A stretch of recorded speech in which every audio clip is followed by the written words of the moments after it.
बहू, मेरे पति के पैसे से तुम्हारा मायका चल रहा है। रेणुका देवी की आंखों से नींद कोसों दूर थी। वे अपने स्वर्गवासी पति को याद कर रही थी। क्यों आप इतनी जल्दी चले गए? तभी उनके कानों में उनके छोटे बेटे सोनू की आवाज़ आई। ये क्या माँ, अभी तक सो रही हो? उठ जाओ, आज आखिरी तारीख है और पेंशन वाला चेक साइन कर दो। बेचारी रेणुका अपने छोटे बिगड़ैल अय्याश बेटे सोनू से त्रस्त थी। ना तो मेहनत करना चाहता और ना ही कोई छोटा मोटा काम, बस घर का पैसा उड़ाता, अपनी पत्नी के चोचले सहता जैसे करोड़ों में कमा रहा हो। और पत्नी का भी यही हाल था। ऐसा लग रहा था पति करोड़ों का बिजनेस करता हो और सोनू की सबसे बुरी आदत औरतों की तरह इधर से उधर बातों की लगाई बुझाई कर अपने बड़े भाई के खिलाफ अपनी माँ को भड़काया करता। इसलिए रेणुका देवी का बड़ा बेटा अपनी माँ को ना तो पूछता और ना ही मिलने आता। अब उनका बुढ़ापे का समय उनके लाचारी का सबब है कि नालायक सोनू के साथ रह रही थी और हर दिन अपनी किस्मत को कोस रही थी। रेणुका देवी ने चेक पर साइन करके दे दिया। पेंशन निकाल के ले आया है। माँ से कह रहा है कि उसकी पत्नी को मायके जाना है, इसलिए 25,000 के बदले 50,000 निकाला है। उसके ससुर के पथरी का ऑपरेशन है और 25,000 रुपये भेजना पड़ेगा। सोनू की बेशर्मी से रेणुका की आंखें नम हो गईं कि उसके पति का पैसों से संदिहाना भी पल रहा है, क्योंकि उनकी जो छोटी बहू है वो बहुत गरीब परिवार से है। बाप चौकीदार ठहरा जिसकी महीने की कमाई 6,000 रुपये है, जिसमें घर का खर्चा चलना मुश्किल था।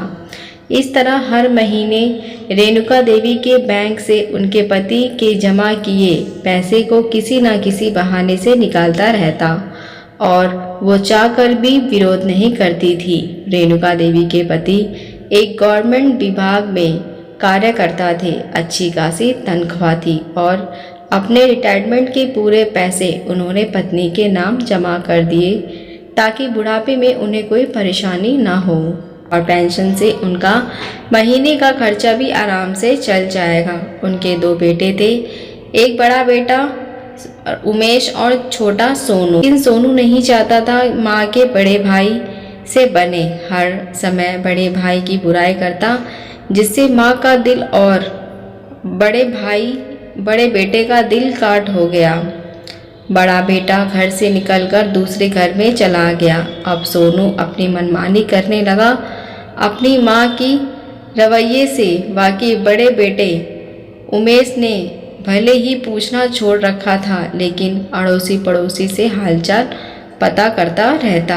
एक दिन सुबह सुबह उमेश के घर मोहल्ले का एक आदमी आकर बता रहा है कि उसकी माँ को सोनू और उसकी पत्नी ने बाहर से बंद कर रखा है और बहुत दिनों से वो लोग नहीं दिखे। चलिए ना भैया, चलकर देखते हैं क्या बात है। उमेश भागा भागा आया और बाहर से गेट पर ताला लटका देखा, लेकिन माँ बालकनी में बैठी हुई है। अरे माँ, तू घर में है, फिर बाहर से ताला क्यों लगा है? सोनू और उसकी पत्नी कहाँ पर हैं? हमको फ़ोन क्यों नहीं किया? बेटे को देख गेट के बाहर आकर फपक फपक कर रोते हुए बोली। दोनों मुझको ताला में बंद कर हिल स्टेशन घूमने मौज मस्ती करने गए हैं। एक टिफ़िन वाला आकर सुबह शाम खाना दे जाता है। बेटा, काल काट रही हूँ, देखना। मेरा बेटा मेरे को ही लूट रहा है। तेरे पिता का सारा पेंशन का पैसा खर्च कर देता है। ताला तोड़ा गया और रेणुका देवी को आज़ाद किया गया। उमेश अपनी माँ को अपने घर ले जाता है।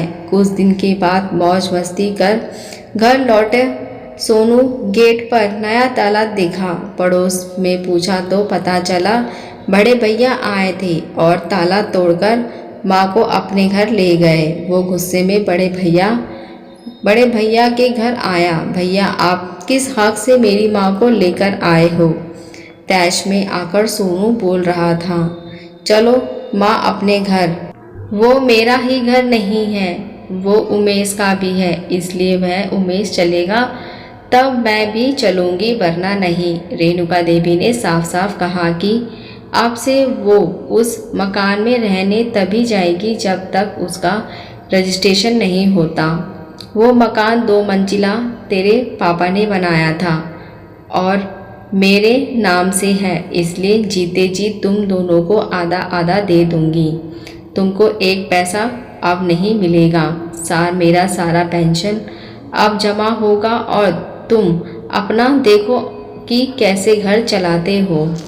अब रेणुका देवी को बड़ा बेटा भगवान राम लग रहे, जिसने सोनू की चालाकी और हठ धर्मी से निजात दिलाकर सुकून शांति का जीवन जिए हैं। उमेश के घर चैन से रह रही है और उनका सारा पैसा जमा हो रहा है, क्यों आज रेणुका देवी को समझ आ गया था सोनू को उनसे नहीं बस उसके पैसों से प्यार है, क्योंकि उनके बड़े बेटे बहू को माँ से प्यार है।